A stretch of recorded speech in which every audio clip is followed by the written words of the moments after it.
Daniel chapter 2. In the second year of his reign, Nebuchadnezzar had dreams.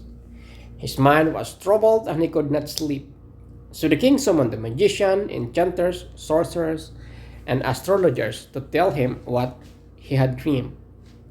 When they came in and stood before the king, he said to them, I have had a dream that troubles me and I want to know what it means. Then the astrologers answered the king, May the king live forever. Tell your servants the dream, and we will interpret it. The king replied to the astrologers, This is what I have firmly decided. If you do not tell me what my dream was and interpret it, I will have to cut into pieces and your house is torn into piles of rubble. But if you tell me the dream and explain it, you will receive from me a gift and rewards and great honor. So tell me the dream and interpret it for me. Once more they replied, Let the king tell his servants the dream, and we will interpret it. Then the king answered, I am certain that you are trying to gain time, because you realize that it is what I have firmly decided. If you do not tell me the dream, there is only one penalty for you. You have conspired to tell me misleading and wicked things, hoping the situation will change. So then, tell me the dream, and I will know that you can interpret it for me. The astrologers answered the king, There is no one on earth who can do what the king asked. No king, however great and mighty, has ever asked such a thing of any magician or enchanter or astrologer. What the king asked is too difficult. No one can reveal it to the king except the gods, and they do not live among humans. This made the king so angry and furious that he ordered the execution of all the wise men of Babylon.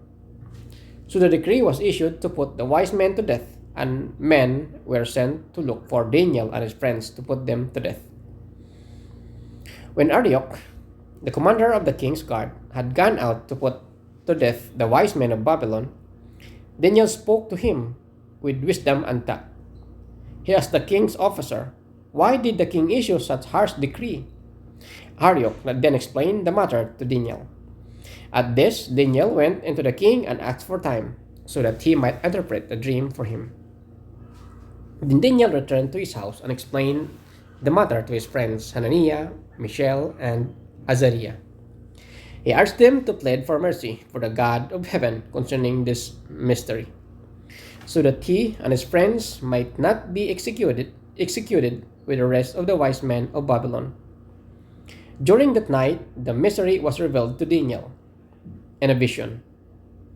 Then Daniel praised the God of heaven and said, Praise be to the name of God forever and ever.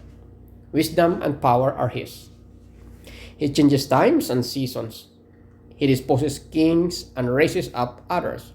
He gives wisdom to the wise and knowledge to the discerning. He reveals deep and hidden things. He knows what lies in darkness, and light dwells with him. I thank and praise you, God of my ancestors. You have given me wisdom and power. You have made known to me what we ask of you. You made known to us the dream of the king.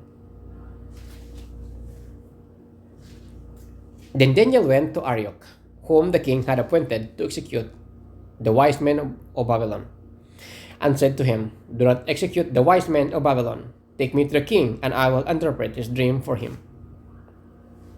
Arioch took Daniel to the king at once and said, I have found a man among the exiles from Judah who can tell the king what his dream means. The king asked Daniel, also called Belteshazzar, Are you able to tell me what I saw in my dream and interpret it? Then Daniel replied, No wise man, enchanter, magician, or diviner can explain to the king the mystery he has asked about. But there is a God in heaven who reveals mysteries. He has shown King Nebuchadnezzar what will happen in the days to come. Your dream and the visions that passed through your mind as for you were lying in bed are this. As your majesty was lying there, your mind turned to things to come, and revealer of mysteries showed you what is going to happen. As for me, this mystery has been revealed to me, not because I have greater wisdom than anyone else alive, but so that your majesty may know that the interpretation and that you may understand what went through your mind. Your majesty looked, and there before you stood a large statue, an enormous, dazzling statue, awesome in appearance. The head of the statue was made of pure gold, its chest and arms of silver, its belly and thighs of bronze, its legs of iron, its feet partly of iron and partly of baked clay. While you were watching, a rock was cut out, but not by human hands. It struck the statue on its feet of iron and clay and smashed them. Then the iron, the clay and bronze, the silver and the gold were all broken to pieces and became like chaff on threshing floor in the summer. The wind swept them away without leaving a trace. But the rock that struck the statue became a huge mountain and filled the whole earth. This was the dream, and now we will interpret it to the king. Your majesty, you are the king of kings. The God of heaven has given you dominion and power and mighty and glory. In your hands he has placed all mankind and the beasts of the field and the birds in the sky. Wherever they live, he has made you ruler over them all. You are that head of gold. After you, another kingdom will arise, inferior to yours. Next, a third kingdom, one of bronze, will rule over the whole earth.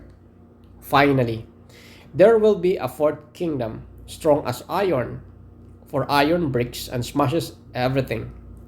And as iron breaks things to pieces, so it will crush and break all the others. Just as you saw that the feet and toes were partly or baked clay and partly of iron. So this will be a divided kingdom, yet it will have some of the strength of iron in it. Even as you saw iron mixed with clay, as the toes were partly iron and partly clay, so this kingdom will be partly strong and partly brittle. And just as you saw the iron mixed with baked clay, so the people will be a mixture and will not remain united, any more than iron mixes with clay.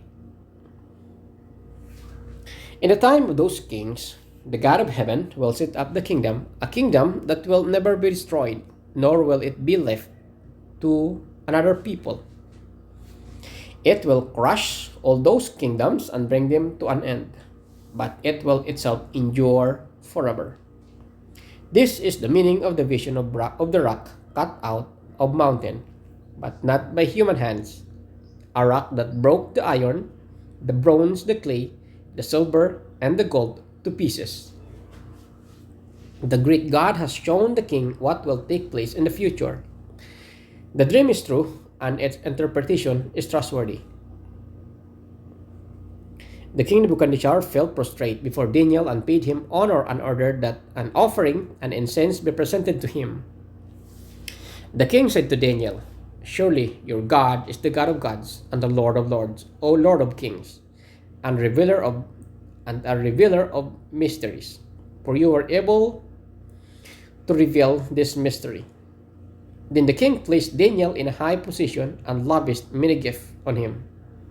He made him ruler over the entire province of Babylon and placed him in charge of all its wise men. Moreover, at Daniel's request, the kings appointed Shadrach, Meshach, and Abednego, administrators over the province of Babylon, while Daniel himself remained at a royal court.